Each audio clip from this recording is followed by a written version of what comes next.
Okay, so good morning everyone. So I am the second reporter for this morning and my topic for today is all about Earth and Space Science. So there are two subtopics here, which is patterns over change time and then changes in the environment. So but first, let's read the objective first. Helene. Identify and describe observable patterns of change over time, such as the day and night cycle, seasons and life cycles of plants and animals. Differentiate between natural and human-caused changes in the environment through guided observation and discussion. Demonstrate awareness and responsibility in caring for the environment by suggesting or practicing simple actions.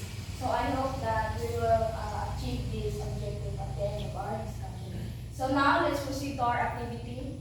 So our activity here is this, yes, the pet measurements. So, one ha, individual. You just need to raise your hand. So first picture is, yes, Kuya Paul. Yeah. So, photosynthesis. Ako! Sunlight. Sunlight din. Water. Yes, sunlight. Winner. Ay! Tabuhin si science na So next picture. Physical is not all. Yes, Leia. Ako! Na! Ako! Next picture. Ako! Ay, nakalimot ko. Unsa na? Deforestation. Oh, lagi. Bato.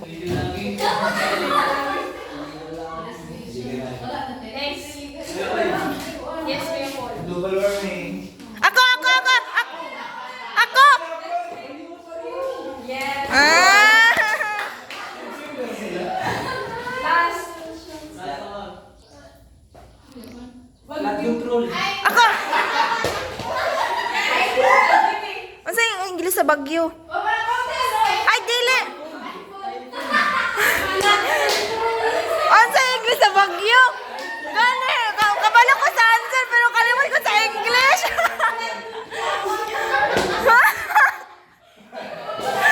Unsa yung English sa Bagyo? Typhoon, gani!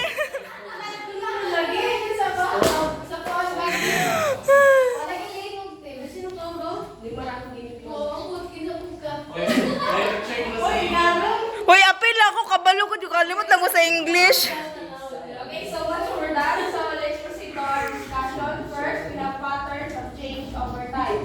So in Earth and Space Science, patterns of change over time refers to observable, repeatable changes in nature that follows a sequence or cycle. So, I included here 5 patterns na observable na ito dito sa atong world. So first, we have here day and night cycle. So here in day and night cycle, di ba, we all know that the Earth is rotating on its axis.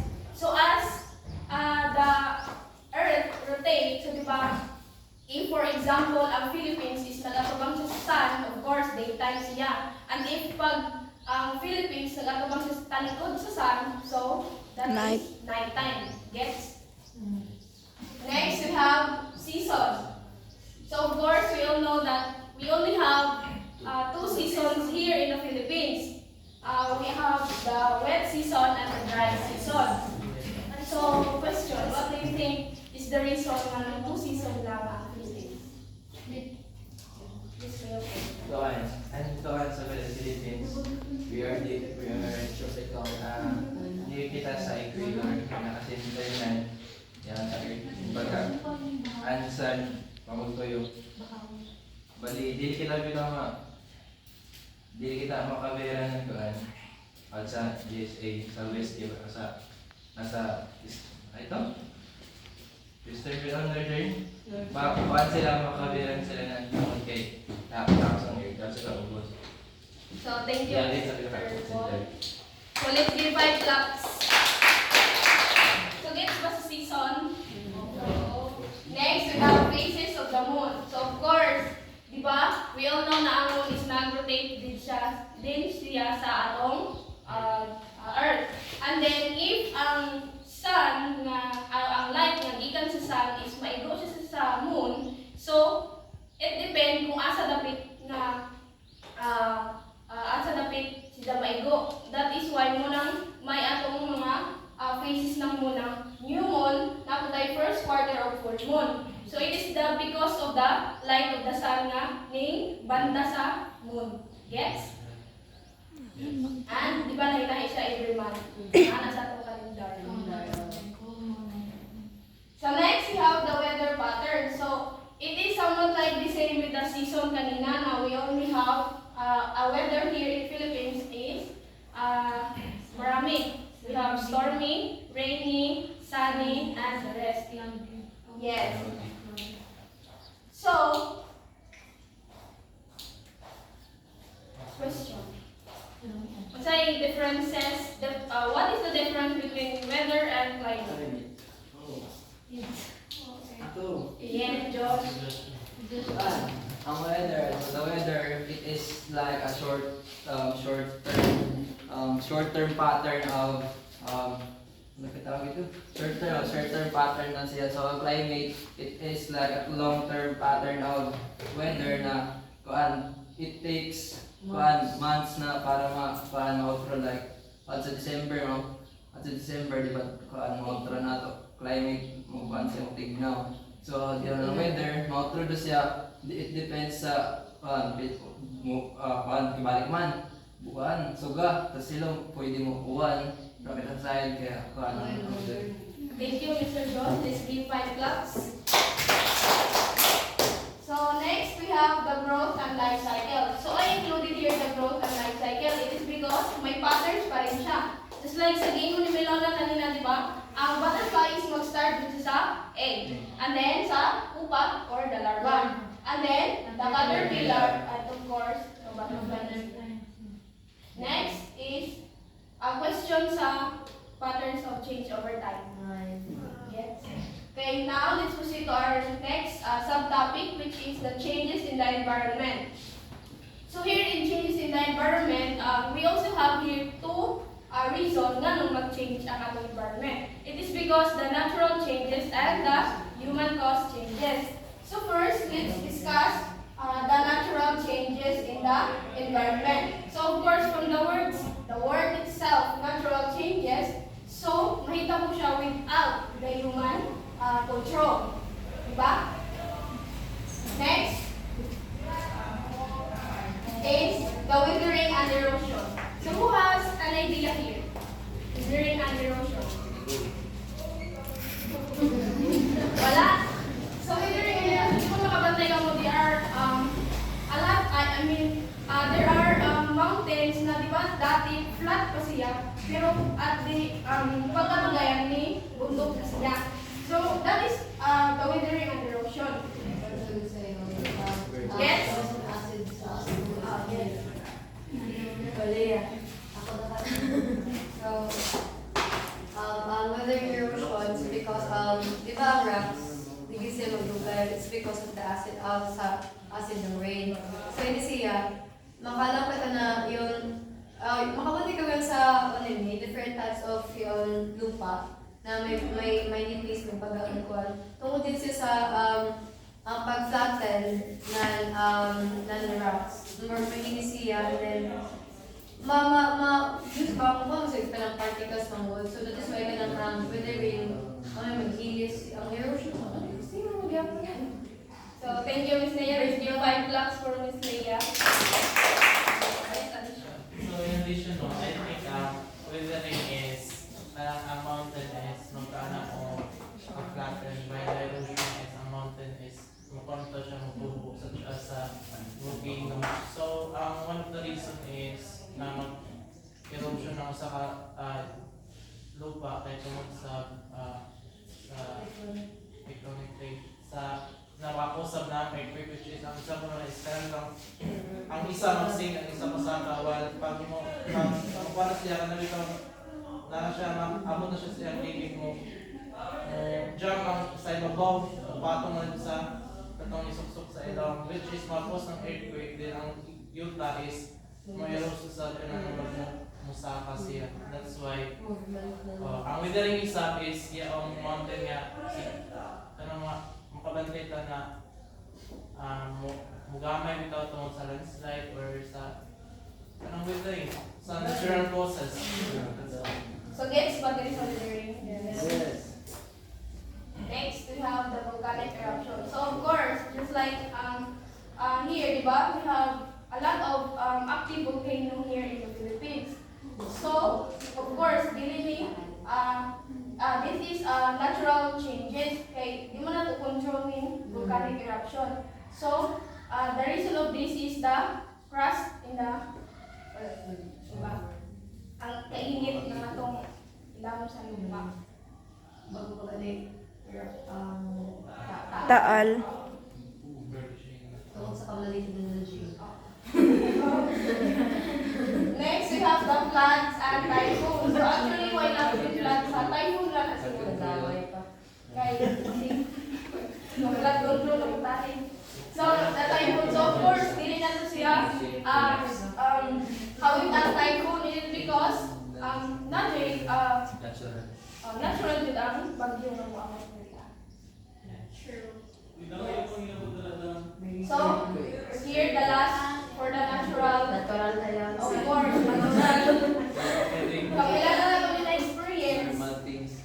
So, just like katungingon niya na katong lupa nga maganon. So, actually, nakoy paganon. Nagalaw sa lupa. So, if ang kuan nga tectonic plate is magbangga, so of course, earthquake din siya.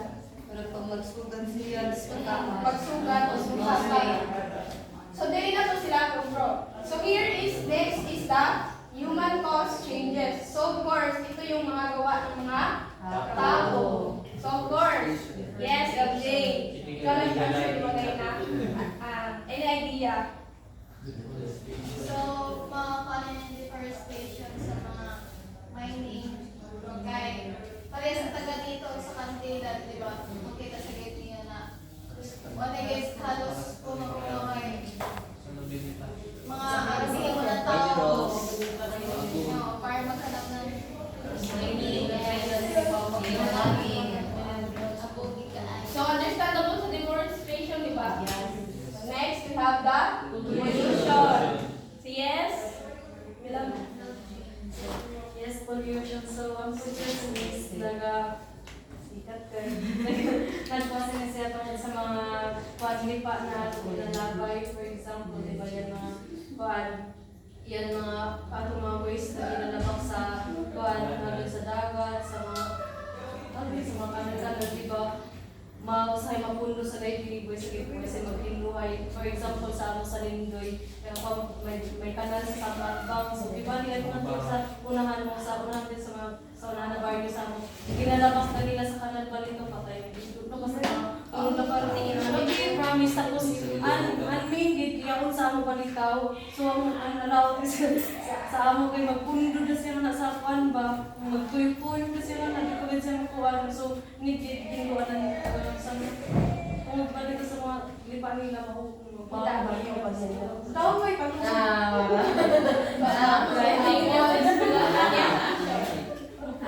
Yes, addition sa pollution na. So, I think matawag ba na pollution is, di ba, familiar ka sa irrigation like. So, irrigation. Di ba pag may awas is, pwede na maligo doon kay So, that one time naligo. Pero, kalat ba sa dito? Pero may isa lang kayo nagiging na sila. So, nakadito may without knowing nga, may nalibang.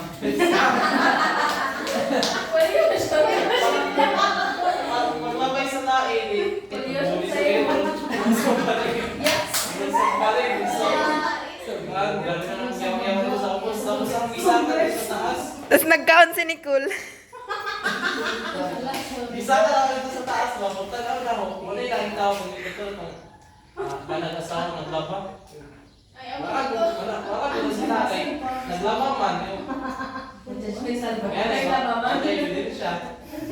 Pero kung pupunta na lang, isa lang ulit pinalibang na. Sa dalaming tao. Pero pollution no, pero ang example sa another example aso magikan sa sakyanan, sa planta, mapos of ozone layer sa sunscreen ng atong earth, di ba? Nataanam ng kainit ang atong earth. Mas yalas 3 as alas 8, ingani alas 7. Magpaputas ka, maraming kita sa palit, di pala sa una. Bugnaw rin ito, wala na po sa global warming sa napundo ang kainit sa earth. Kumbaga, 10 times ang musod, pero ang pagawas is paano ka na sa 1 times pa ka. Thank you for that. So, understandable na, pollution. So next, we have the urbanization. So, it is connected with the deforestation kanina na LJ na, of course, ang mga illegal na magputol sila ng kahoy kay para magtubog sila ng mga buildings. Next is climate changes. Ito, you have the idea. Kaya naman ka nag-chicken na.